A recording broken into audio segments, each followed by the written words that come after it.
Hi everybody, I have a message to share with you. The Lord said,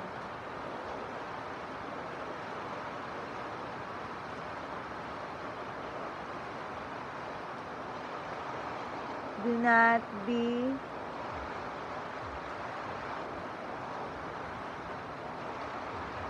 sad. Don't be sad. I'm all around you. I'm watching all your steps.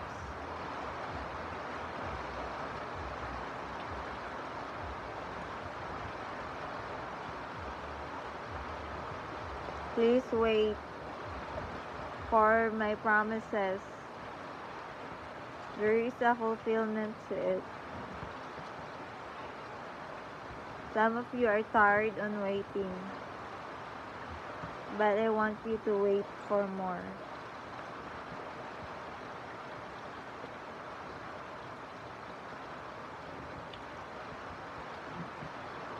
I don't want you to be in a rush.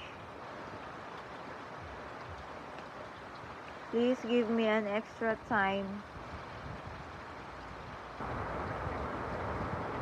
to fulfill my plans in your life. Please wait for me.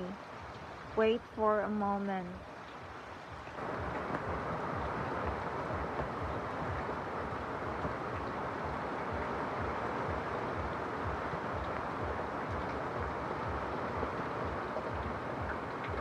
Thanks for watching my video and God bless you all. Bye.